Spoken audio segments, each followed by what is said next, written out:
আসসালামু আলাইকুম রহমতুল্লাহ।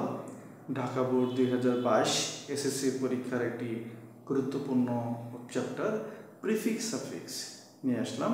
দেখি আমরা এই একটি শূন্যস্থানের মাধ্যমে চেষ্টা করব যে প্রিফিক্স সাফিক্স সম্পর্কে একটু ধারণা নেওয়ার জন্য। এখন আমরা দেখছি দ্য এইম অফ এডুকেট। এখন এই এডুকেটের জায়গায় কি বলবে, এখানে কোন পার্টস অফ স্পিচ বলবে, এটার ব্যাখ্যা যদি আমরা আসি তাহলে অনেকগুলি ব্যাখ্যা দেওয়া যায়। যে আমরা যদি দেখি ইজ হচ্ছে ভার্ব, ভার্বের আগে বলবে কি সাবজেক্ট, সাবজেক্ট কি হবে বলতো নাউন অথবা প্রোনাউন। তাহলে এই ভার্বের আগে বসে সাবজেক্ট আর সাবজেক্টে কি হয় বলেন নাউন বা প্রোনাউন। সেই হিসেবে আমরা এই এডুকেট এর নাউনকে আমরা জানি এডুকেশন। অন্যভাবে যদি আমরা বলি এখানে একটা প্রিপজিশন বসেছে এবং প্রিপজিশনের আগেরটাও নাউন হয় এবং পরেরটা নাউন হয়, সেই ক্ষেত্রে আমরা এই এডুকেট এর নাউন হচ্ছে এডুকেশন। তাহলে আমরা বুঝতে পারলাম যে এখানে এডুকেশন বলবে। Fully occupied to be, be এর পর আমরা জানি কি বি এর পর অ্যাডজেক্টিভ বসে অথবা ভার্বের পাস্ট পার্টিসিপল ফর্ম বসে। এখন আমরা দেখছি এখানে ইউজ এর অ্যাডজেক্টিভ হচ্ছে ইউজফুল। বি এর পর এর আমরা নিয়মটা জানি হচ্ছে বি, বিকাম, গেট। এই পার্টস অফ স্পিচ যখন আসবে তখন আমাদেরকে কি করতে হবে, এই বি এর পরে অ্যাডজেক্টিভ বসিয়ে দেব, বিকাম পরে, এরপরে আসলে কিছু লিঙ্কিং ভার্ব আছে, লিঙ্কিং ভার্বের পরে আমরা কি বসাই অ্যাডজেক্টিভ বসাই। লিঙ্কিং ভার্বের পরে কি, যেমন শি লুকস বিউটি হবে নাকি বিউটিফুল হবে, শি লুকস বিউটিফুল, কারণ লুকটা হচ্ছে এটা লিঙ্কিং ভার্ব। লিঙ্কিং ভার্বের পরে ভার্বের কি হবে লিঙ্কিং ভার্বের পরে অ্যাডজেক্টিভ বলবে।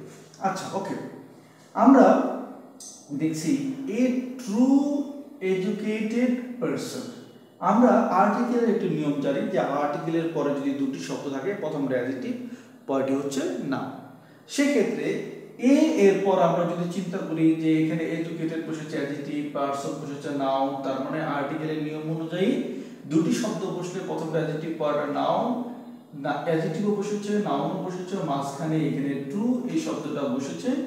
ট্রু শব্দটির এখানে কোনো জায়গা নেই। সেক্ষেত্রে আমরা জানি যে অ্যাডভার্ব যে কোনো জায়গায় বসতে পারে এবং অ্যাডভার্ব যে কোনো জায়গায় যেহেতু বসতে পারে, এখানে আমরা তো বসিয়েছি নিয়ম যে আর্টিকেলের পরে দুটি শব্দ বসিয়েছি অ্যাডজেক্টিভ প্লাস নাউন, সুতরাং এই শব্দটা এখানে বলবে কি অ্যাডভার্ব। আর ট্রু এর অ্যাডভার্ব কোনটা ট্রুলি। এবার আমরা দেখব should be self reliance। এখন আমরা একটু আগে আমরা একটা নিয়ম দেখেছি বি এর পরে অ্যাডজেক্টিভ বসে, এখন সেলফ রিলায়েন্স এটা হচ্ছে নাউন, তাহলে আমরা সেলফ রিলায়েন্স আর রাখতে পারবো না, আমরা এখানে বলবো সেলফ রিলায়েন্ট। কোনো শব্দের শেষে যদি সিই থাকে তাহলে আমরা সেক্ষেত্রে সিই উঠিয়ে আমরা এখানে সেখানে টি বসিয়ে দিলেই কি হবে সেটা অ্যাডজেক্টিভ হয়ে যাবে। যেমন ইম্পর্টেন্ট, ইম্পর্টেন্ট। এখন এই ইম্পর্টেন্ট শব্দটা এখানে কি টি আছে, এই টিটা উঠিয়ে সি করে দিলে সেটা নাউন হয়ে যায়। আর সি এর পরিবর্তে আমরা যদি টি বসিয়ে দিই তাহলে কি হবে সেটা অ্যাডজেক্টিভ হয়ে যাবে। তাহলে আমরা বুঝতে পারলাম যে এখানে সেলফ রিলায়েন্স বসবে। ওকে, এরপর আমরা দেখছি with regard to his person needs. Needs আমরা এখানে দেখছি যে নিডস হচ্ছে নিশ্চিতভাবে এখানে একটা নাউন। নাউনের পূর্বে যদি আপনি যাই বসান সেটা যদি গাধাও বসে সেটা অবশ্যই অ্যাডজেক্টিভ হবে। সুতরাং পার্সনের অ্যাডজেক্টিভ কি, পার্সনের অ্যাডজেক্টিভ হচ্ছে পার্সোনাল। কি পার্সোনাল, তাহলে পার্সোনাল হচ্ছে কি পার্সনের অ্যাডজেক্টিভ। আমরা বুঝতে পারলাম he should be well mannered, thought and cooperative. দেখছি আমরা ওয়েল ম্যানার্ড এটা হচ্ছে অ্যাডজেক্টিভ, কোঅপারেটিভ অ্যাডজেক্টিভ, এন্ড এর পরে যদি অ্যাডজেক্টিভ হয় এন্ড এর আগেও ঠিক অ্যাডজেক্টিভ হবে। এখন থট এর অ্যাডজেক্টিভ কোনটা, থটফুল, FUL, ফুল, থটফুল, চিন্তাশীল। আমরা কিন্তু কোনো মিনিং দেখছি না, আমরা দেখছি কি যে কোন জায়গায় কোন গ্রামার হবে সেই গ্রামার অনুযায়ী আমরা কি শূন্যস্থানগুলি পূরণ করছি। এরপরে an educated person tries to move the sufferings of his countrymen। এখন আমরা এখানে দেখছি মুভ যদি বলি মুভ মানে কি সরানো, আর রিমুভ মানে দূর করা, এই যে বিপরীত একটা অর্থ আসতেছে এখানে, সেক্ষেত্রে আমরা আর এখানে মুভ রাখতে পারবো না, এখানে বলবে রিমুভ। এখন একটা প্রশ্ন হতে পারে যে রিমুভ আমি বসালাম কিন্তু টু এর পরে কি বসে বলেন ভার্বের বেস ফর্ম, সুতরাং রিমুভ হবে, কোনো চেঞ্জ হবে না।